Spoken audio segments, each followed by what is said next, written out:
Madame la Présidente, Monsieur le Président, Mesdames et Messieurs les députés, Mesdames et Messieurs, je vous remercie de votre attention. Je suis aussi très sensible à un débat respectueux et ça ne s'est pas toujours passé ainsi. Je pense que les enjeux de santé publique et de l'évaluation des OGM et des pesticides sont un sujet à la fois grave et très important sur le plan économique et social. Et c'est pour cela qu'avec plusieurs personnes de mon équipe, nous travaillons en sujet de recherche fondamentale sur les effets combinés des polluants sur la santé pour comprendre la bioaccumulation et les effets à long terme de ces produits.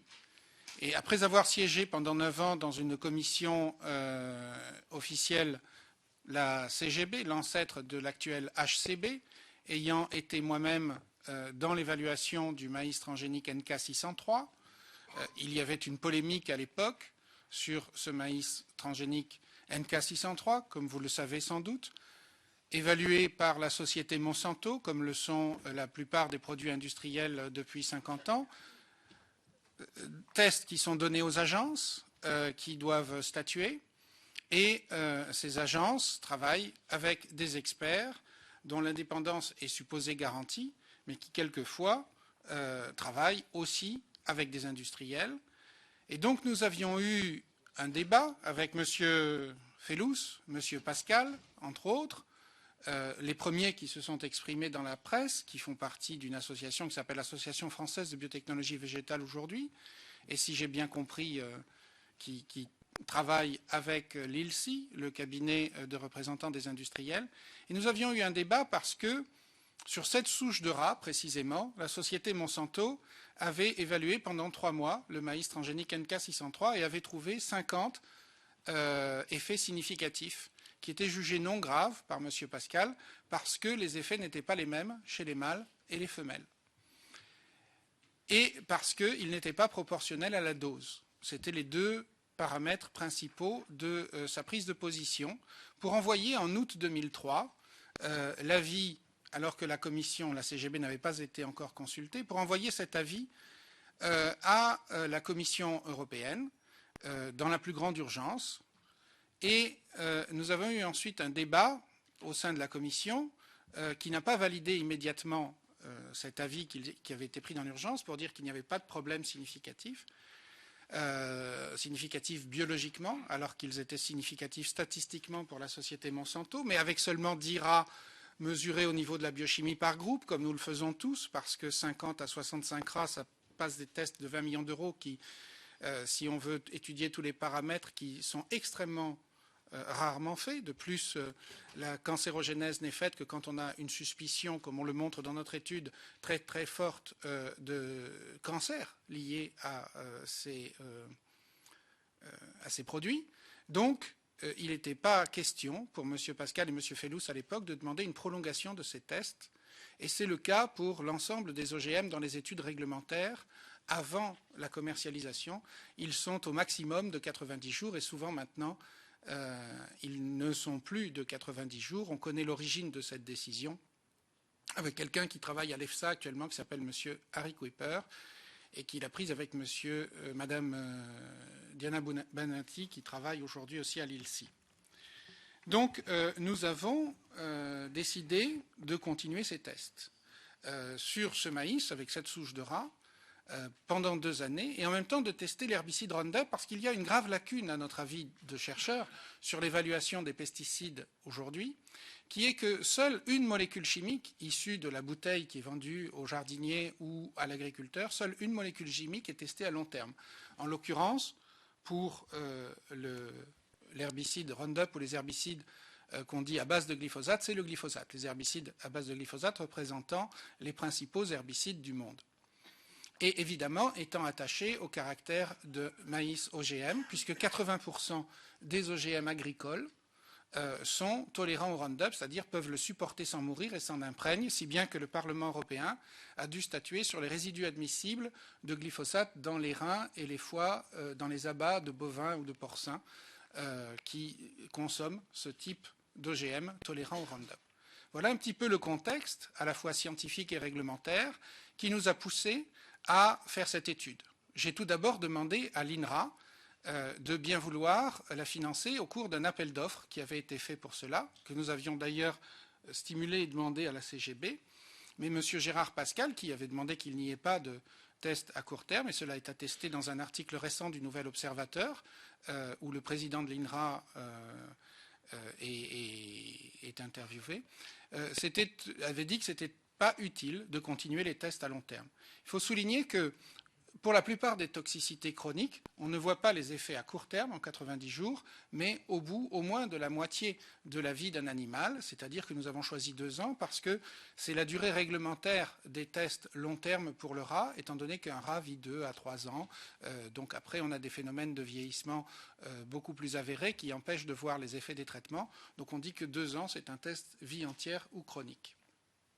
Donc il y avait déjà une polémique depuis 2003 sur le fait de faire ou non des tests à long terme, et nous pensions que c'était nécessaire pour vérifier si les effets significatifs observés dans la commission du génie biomoléculaire lors du dossier de Monsanto que nous demandons pour une évaluation scientifique totale de rendre public avec évidemment nos études, car nous sommes prêts à mettre nos études sur Internet, enfin elles le sont d'ailleurs via la publication, mais de mettre l'ensemble des données sur Internet. Nous avons d'ailleurs plusieurs publications à faire à partir de ces données, ceci n'est que la première.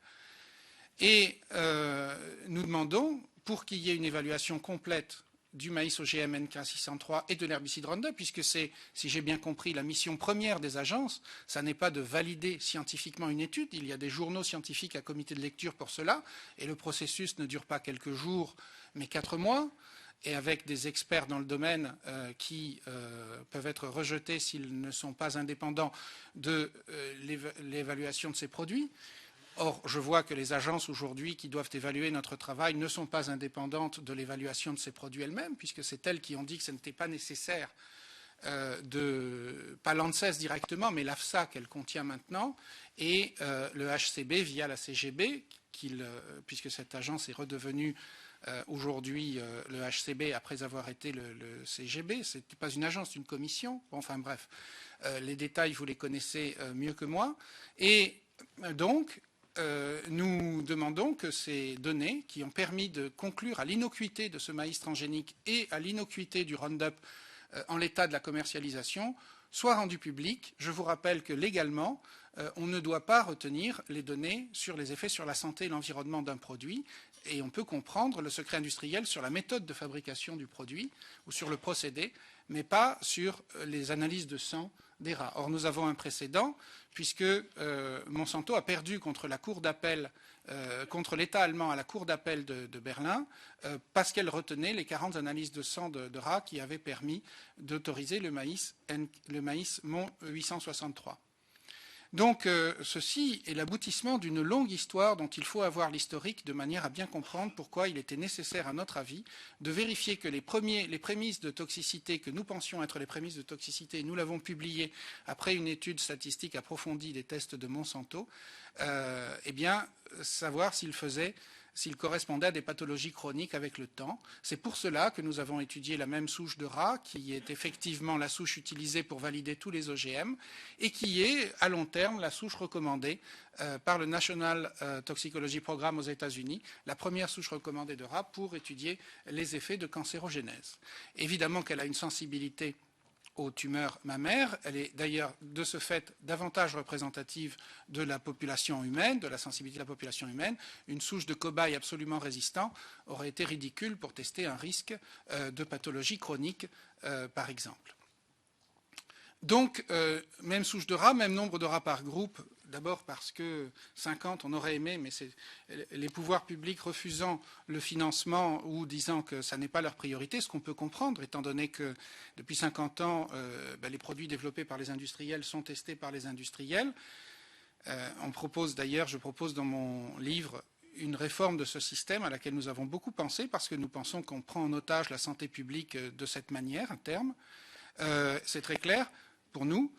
Donc, nous avons cherché à savoir quelles étaient les pathologies chroniques possibles, s'il y en avait, et lesquelles elles étaient. C'est pour cela que nous n'avons pas conduit un test de cancérogénèse, mais un test de toxicité à long terme. Et selon les normes internationales de l'OCDE, il faut qu'il y ait environ 10 rats par groupe pour faire des statistiques approfondies sur la biochimie, où là nous avons 50 à 100 paramètres par rat, en tout cas au moins 50 au niveau de la biochimie sanguine et urinaire, 11 fois au cours de notre étude, sur 200 rats. Donc là, on a des données variables complexes qui permettent de faire des statistiques.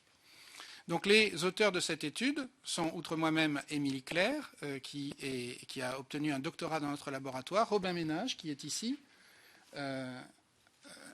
là-bas, donc qui a un nombre déjà impressionnant de publications scientifiques dans le domaine des OGM et des pesticides. Nous sommes fiers aujourd'hui de dire que nous sommes l'équipe qui contribue sans doute parmi le plus au monde aux publications sur les effets sur la santé des OGM et des pesticides sur les mammifères. Il n'y a pas beaucoup de ces études d'ailleurs aujourd'hui, et ça se compte seulement par dizaines, alors que dans d'autres sujets comme le virus du sida, il y en a des centaines et des centaines. Steve Gress, qui est là également, Nicolas Defarge, donc ils sont tous ingénieurs en biologie et en thèse, Manuel Malatesta, qui est chercheuse en microscopie électronique, Didier Henquin, qui est aussi universitaire et qui travaille en chimiométrie, spécialiste de la technique OPLSDA que nous avons utilisée en statistique, et le docteur Joël Spirou de Vendomois, président du CRIGEN, qui est médecin spécialiste des pathologies environnementales à ma droite. Ce travail est sous l'égide de l'Université de Caen, de l'Institut de biologie dont je fais partie, également du pôle risque que je co-dirige avec Frédéric Lemarchand. Nous avons une soixantaine de chercheurs spécialistes des risques modernes, aussi bien en biologie, chimie, médecine qu'en sociologie, en géographie, en économie et des juristes également pour étudier les implications multifacettes de ces risques aujourd'hui.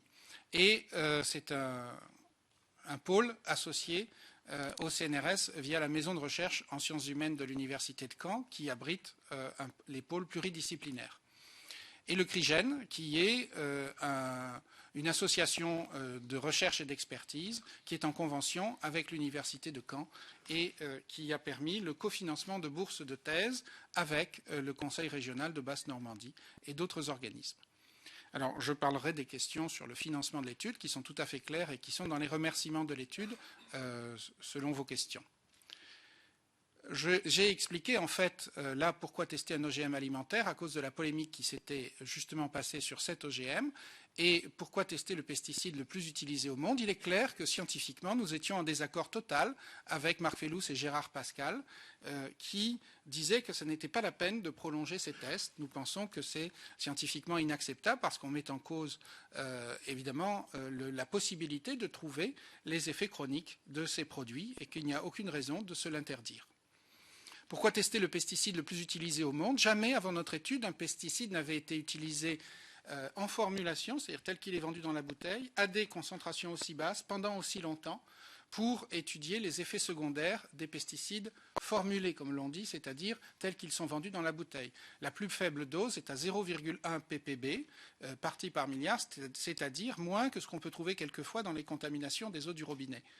Et en France, et ailleurs dans le monde, puisqu'aux États-Unis c'est le cas aussi. Et il y a aussi cette polémique sur l'évaluation ou la sous-évaluation des OGM agricoles alimentaires qui sont pleins de pesticides parce que soit ils tolèrent les pesticides, soit ils en produisent. Ce sont certes des protéines insecticides mutées, mais ce sont des protéines insecticides que nous avons été les premiers au monde à tester sur des cellules humaines, alors que je trouve considérable qu'aujourd'hui le débat en soit encore là et qu'on ne teste pas ces pesticides pour des raisons, je ne sais pas, philosophiques ou économiques sur des cellules humaines. Donc c'est ce que nous nous sommes attachés à faire et nous l'avons publié cette année. Nous avons un autre article qui vient de paraître juste après celui-ci, dans une excellente revue qui est considérée par mes collègues, qui s'appelle la revue Toxicologie, qui montre que le principe actif de toxicité du Roundup n'est pas le glyphosate, mais d'autres produits qui sont à l'intérieur et qui sont des adjuvants et qui agissent en combinaison avec ce produit. Et cela remet en cause, évidemment, ceux qui ont évalué le Roundup simplement sur la base du glyphosate à long terme, puisque la plupart des pesticides sont évalués à long terme simplement sur un principe actif déclaré par la compagnie. Alors, je vous l'ai dit, et je vais passer rapidement sur celle-ci, sur cette diapositive, il faut bien comprendre que le débat ne porte pas sur le génie génétique et son utilisation. En tout cas, moi, je suis un utilisateur du génie génétique pour comprendre le rôle des gènes. Je l'enseigne à mes étudiants à l'université. Je suis favorable à son utilisation. Ce qui ne veut pas dire qu'on accepte que des OGM qui soient faits pour contenir des pesticides ne soient pas testés à long terme pour la santé publique ou sur l'environnement. Et c'est très différent. Mais souvent, nos détracteurs font passer ça pour un débat sur les biotechnologies en général. Et donc, ça met de la confusion dans le grand public. Donc, 61% de ces OGM agricoles, selon même les industriels qui les fabriquent, sont des plantes qui vont accumuler de grandes quantités d'herbicides sans en mourir. Le Parlement européen a augmenté de 400 la dose admissible dans les plantes transgéniques qu'on importe, tolérantes au Roundup, donc de 100 à 400, de 100 puis 400. Et le Parlement, en fait, la réglementation américaine a accordé jusqu'à 400 parties par million de résidus de glyphosate et de son principal métabolite, donc les résidus du Roundup, dans des OGM alimentaires aux États-Unis. Alors qu'avant, avec par exemple le traitement du blé pour le dessécher avant la culture, c'était 1 ppm, c'était 400 fois moins. Donc on a bien sûr des résidus qui passent jusque dans la viande, évidemment, puisque le Parlement européen statue sur les résidus dans les foies et les reins de bovins et porcins de ce glyphosate, pour cette raison. Alors, les OGM sont donc modifiés pour produire ou tolérer des pesticides. Et comme l'avait admis le ministère de l'Agriculture dès les années 2000, lorsque je siégeais dans la commission qui dépendait du ministère de l'Agriculture et de l'Environnement, j'y ai fait 3 mandats de 3 ans, eh bien, il y avait une grande lacune sur l'évaluation conjointe des OGM et des pesticides. D'un côté, on évaluait les pesticides, de l'autre, on évaluait les OGM, mais l'évaluation des deux était lacunaire et on ne savait pas quels étaient les résidus de pesticides dans les OGM quand on les utilisait. Et on n'avait pas de vision de perturbations endocrines possibles dues aux pesticides, par exemple, donc ce qui faisait qu'il n'y avait pas de test à long terme qui était demandé. Donc voilà, 61% sont tolérants à un herbicide et peuvent l'absorber sans mourir, 17% produisent un insecticide modifié, comme les maïs BT, et 22% font les deux à la fois. Donc tous les débats, de même que les débats sur le fondement du génie génétique, m'apparaissent déplacés dans ces problèmes. Les débats sur les plantes OGM vont faire des plantes tolérantes au gel, à la sécheresse, à la salinité m'apparaissent aussi déplacés parce que ça fait 15 ans que 100% au niveau des surfaces du monde sont des plantes à pesticides. Et je pense que même si on se place du point de vue des industriels, pour stimuler des bons OGM, il vaut mieux ne pas avoir mal évalué les premiers et ne pas avoir des OGM brouillons qui consistent à stimuler l'agriculture intensive avec des plantes à pesticides sans les évaluer à long terme sur la santé. Donc nos études depuis les années 2005, mais même bien avant, ont toujours porté, nous avons beaucoup de publications dans le domaine de la toxicologie, elles ont toujours porté sur les effets des polluants de manière combinée sur les cellules humaines, voire in vivo aujourd'hui. Et donc nous étudions par exemple en priorité les principaux polluants des eaux de rivière de haute surface. Ce n'est pas parce que Monsanto la compagnie Monsanto a plusieurs de ces polluants là que nous focalisons sur Monsanto. Nous travaillons aussi sur le bisphénol A ou l'atrazine et nous avons publié sur ces sujets.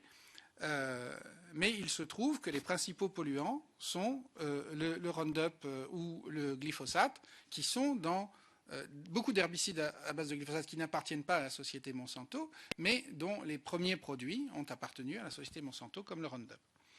Donc nous avons montré, et c'est très clair sur ces cellules humaines et attesté par des dizaines de publications dans la littérature scientifique, bien que ça ne soit pas pris en compte au niveau réglementaire et que des agences disent on a invalidé ces études parce qu'elles ont émis une opinion, je vous rappelle que nous ne considérons pas que les agences sont des systèmes de validation des publications scientifiques qui ont leur propre méthode d'évaluation, mais qu'elles sont des agences d'évaluation de la réglementation des produits alimentaires. Et donc, à très faible dose, nous avons des perturbations hormonales et à plus forte dose de la toxicité avec ces produits à base de glyphosate avec des adjuvants. Et ça n'était pas vu dans la science réglementaire ou dans d'autres études parce que c'était sur l'idée que seul le glyphosate était le plus actif et était testé. Or, le glyphosate ne s'est pas bien pénétré dans les cellules sans ces adjuvants.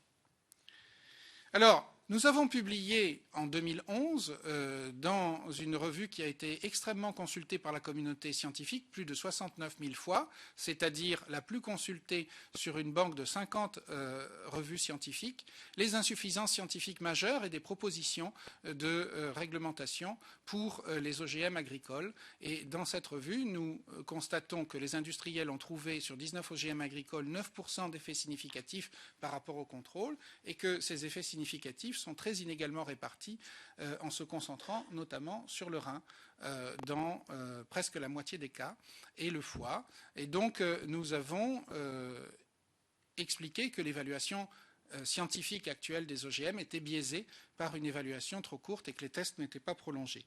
Fort de cette conclusion, nous avons publié cette étude qui est publiée dans une des meilleures, sinon la meilleure revue de toxicologie alimentaire au monde et qui a eu un processus d'évaluation nous demandant des données complémentaires.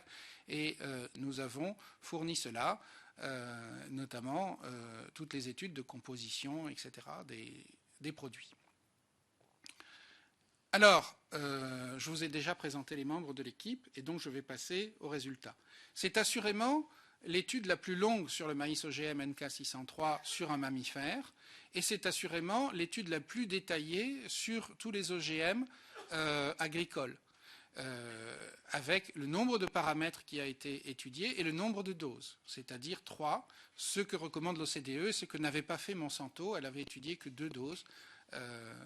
Et donc, nous avons étudié 11, 22 et 33%. 11% de maïs transgénique dans l'alimentation, ce peut être le repas d'un Américain aujourd'hui. Et l'herbicide Roundup dans sa formulation commerciale, des 0,1 ppb, ce qui ne s'était jamais fait ni dans la formulation commerciale, ni surtout à aussi bas niveau. Donc, nous avons une dose qui correspond de Roundup qui correspond aux limites dans l'eau du robinet, une dose qui correspond aux limites dans l'alimentation OGM, c'est la dose intermédiaire, et une dose qui correspond à l'exposition professionnelle ou semi-professionnelle, enfin la moitié de l'exposition professionnelle quand on est pan, qui est un peu notre dose la plus forte. Donc ce que nous avons fait de plus complet que ce qui se faisait jusqu'à présent, c'est pour ça que aussi l'article a été accepté dans cette revue, c'est que nous avons fait l'OGM traité ou non au Roundup et le Roundup seul, pour savoir s'il y avait un effet, à quoi cet effet serait dû. C'est donc une publication de recherche. La réglementation ne recherche pas toujours les causes des effets qu'elle trouve, mais en recherche, on doit le faire. Et nous avons testé cela 24 mois avec 3 doses. Les animaux ont été monitorés, comme on dit, c'est-à-dire suivis 2 fois par semaine, et en fait on les observait tous les jours en passage, et la quantité d'eau et de nourriture a bien sûr été consommée. Nous nous apprêtons a bien sûr été mesurée, nous nous apprêtons à publier toutes ces données. Elles ne nous paraissaient pas pertinentes en entrée de jeu, puisque ce n'étaient pas des résultats qui modifiaient ce que nous avons trouvé et publié dans le premier article.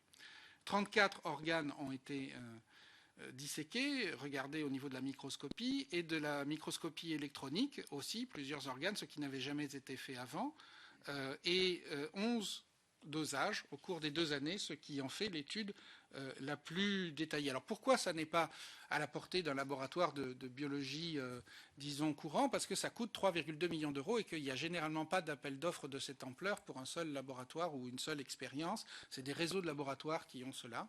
Et donc, étant donné que l'INRA nous avait refusé des crédits pour faire cela via l'opinion de M. Pascal, il l'a dit dans la presse, et que nous avons demandé à toutes sortes d'associations ou d'organismes et des fondations qui nous disaient que c'était important aussi de tester à long terme, y compris des personnes de l'industrie alimentaire, comme Auchan. Nous leur avons demandé s'ils accepteraient de financer un tel projet, puisque eux, depuis une loi de 98, ils sont en quelque sorte pris en responsabilité sur les produits qu'ils vendent et donc ils veulent avoir une transparence sur les évaluations de ces produits.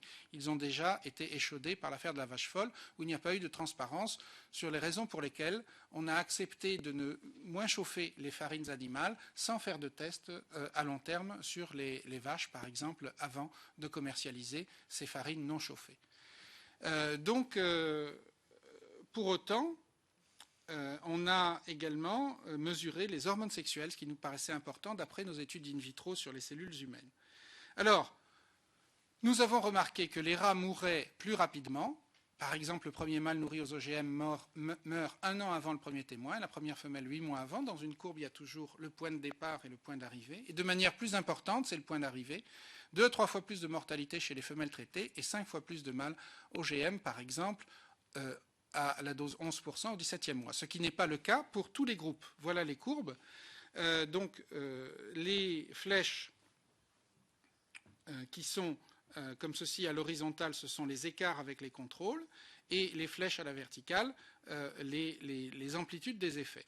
Alors, pour couper court aux critiques qui se sont manifestées sur les statistiques ou l'absence de statistiques de ces données, nous avons voulu, et c'est très, très clair dans notre stratégie, donner les données brutes, en quelque sorte, des morts. On ne fait pas de statistiques entre 12 et 4, par exemple. S'il y a à un instant donné dans l'expérience 12 fois plus de morts que 3 fois plus de morts, qu'il y a 12 morts dans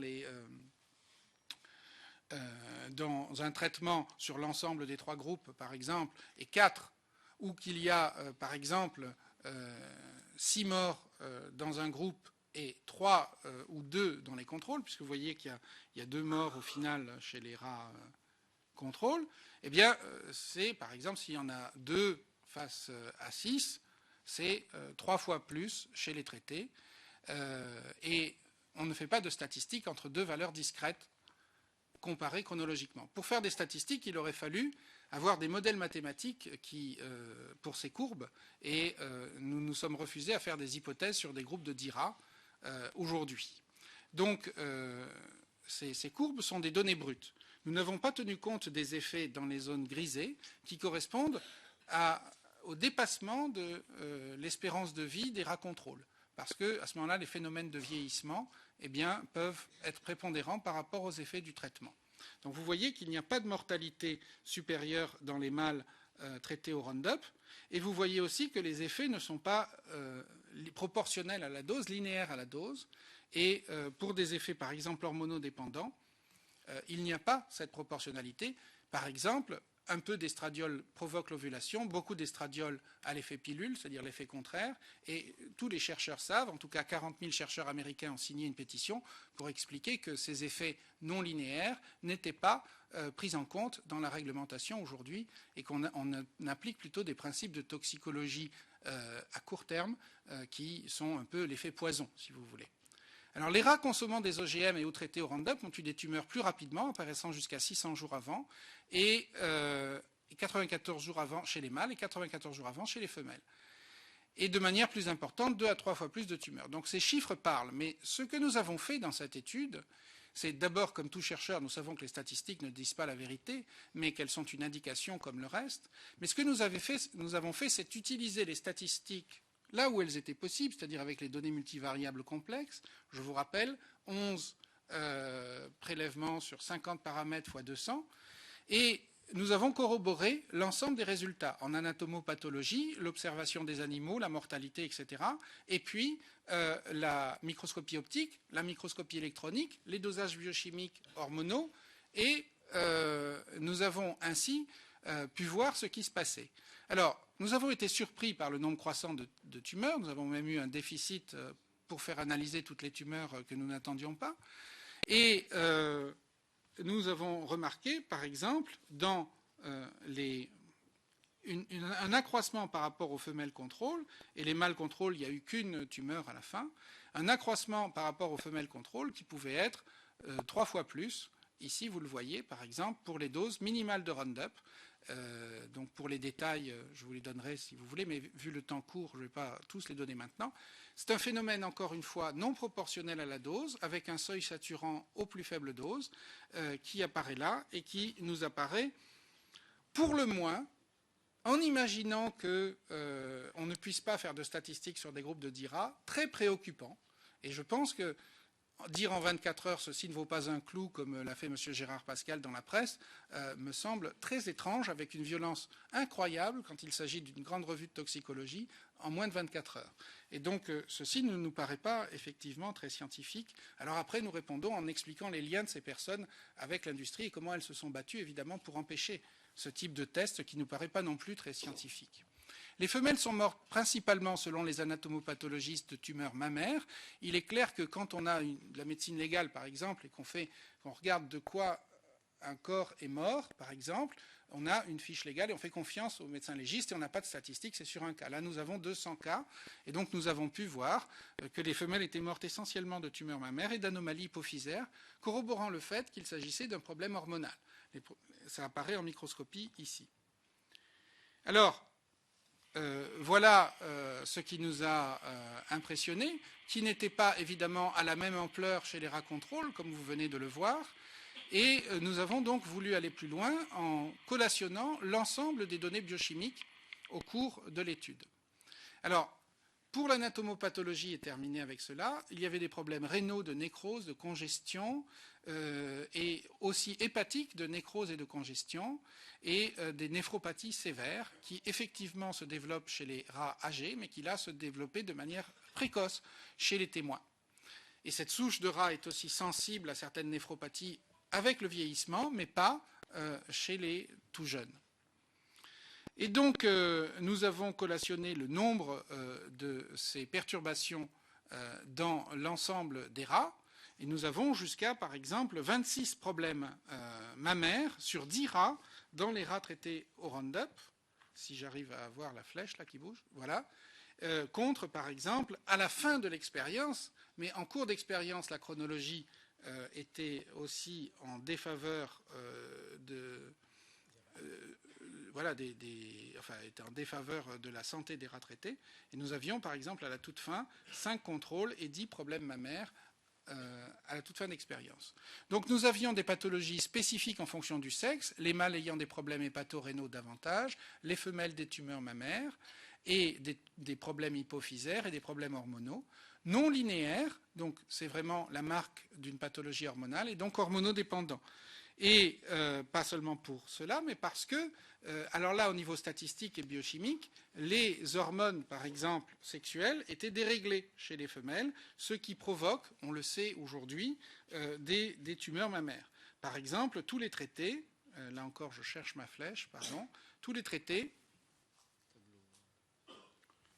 où est-ce qu'elle est, bon, dans le petit carré, dans le petit rectangle en bas sur la gauche de la diapositive, vous avez tous les traités qui sont au-dessus de tous les témoins. Et donc, un dérèglement chez les femelles avec 97% en plus de testostérone et 26% en moins d'estradiol, par exemple.